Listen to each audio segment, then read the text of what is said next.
ఆంధ్రప్రదేశ్ ఉప ముఖ్యమంత్రి పవన్ కళ్యాణ్ పాలనపై పట్టు సాధించేందుకు ప్రయత్నాలు ముమ్మరం చేశారు. అందులో భాగంగా ఆయనకు కేటాయించిన శాఖలపై అవగాహన పెంపొందించుకునే పనిలో బిజీగా ఉన్నారు. చంద్రబాబు తరహాలోనే రోజంతా పనిచేస్తూ ఉన్నారు. గంటల కొద్దీ పనిచేస్తున్న ఆయన గవర్నెన్స్పై పట్టు పెంచుకున్నారు. ఆయా శాఖల ఉద్యోగ సంఘాల నాయకులతో కూడా సమావేశాలు నిర్వహిస్తున్నారు. అధికారులు, ఉద్యోగులు, సిబ్బంది సమస్యలపైన దృష్టి సారించారు. కీలకమైన పంచాయతీరాజ్, గ్రామీణాభివృద్ధి, అటవీ, పర్యావరణంతో పాటు సైన్స్ అండ్ టెక్నాలజీ వంటి శాఖలను పవన్ కళ్యాణ్ చేతిలో ఉన్నాయి. క్రియాశీలక రాజకీయాల్లోకి రాకముందు ఆయా శాఖలపై కొద్దో గొప్ప అవగాహన కలిగి ఉన్నా ప్రస్తుతం పూర్తి స్థాయిలో అవగాహన తెచ్చుకోవడం కోసం ఆయన ప్రయత్నిస్తున్నారు.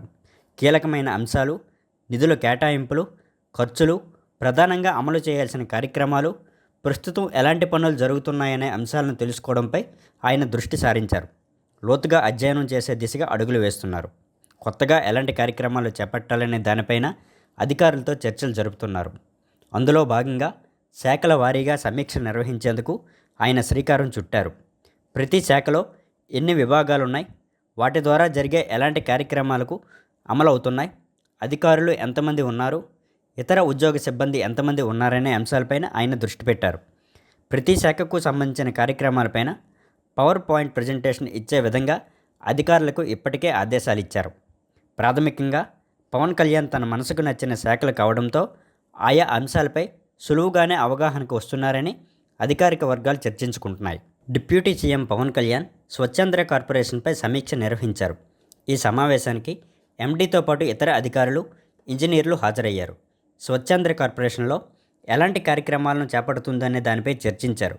వివిధ కార్యక్రమాలను గురించి అధికారులు పవర్ పాయింట్ ప్రజెంటేషన్ ఇచ్చారు. స్వచ్ఛంద్ర కార్పొరేషన్ సంబంధించిన నిధుల గురించి అధికారులను అడిగి తెలుసుకున్నారు. నిధుల లభ్యత, ఖర్చులపై ఆయన ఆరా తీశారు.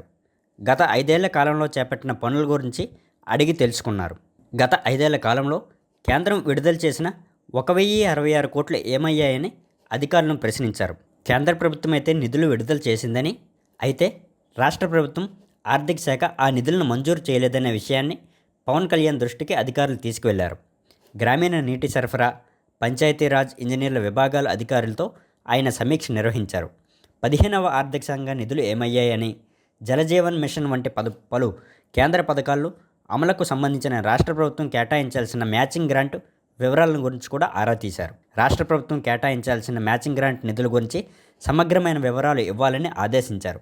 గ్రామీణ ప్రాంతాలకు తాగునీటి సరఫరా చేయడంలో గత రాష్ట్ర ప్రభుత్వం వైఫల్యం చెందిందని, ఇక నుండి అలాంటి పొరపాట్లకు తావివ్వకుండా తాగునీటి సరఫరాపై దృష్టి సారించాలని, జలజీవన్ మిషన్ నిధులను పూర్తి స్థాయిలో సద్వినియోగం చేసుకునే విధంగా ప్రణాళికలు రూపొందించాలని అధికారులను ఆదేశించారు. కాలుష్య నియంత్రణ, పర్యావరణ సంరక్షణకు కార్యక్రమాల గురించి సమీక్షించిన పవన్ కళ్యాణ్ కాలుష్య నియంత్రణ మండలి చేపడుతున్న కార్యక్రమాల గురించి అడిగి తెలుసుకున్నారు.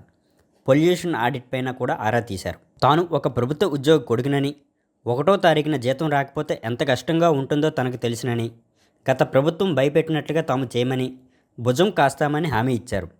ఉద్యోగుల భవిష్యత్తుకు, భద్రతకు కూడా హామీ ఇచ్చారు.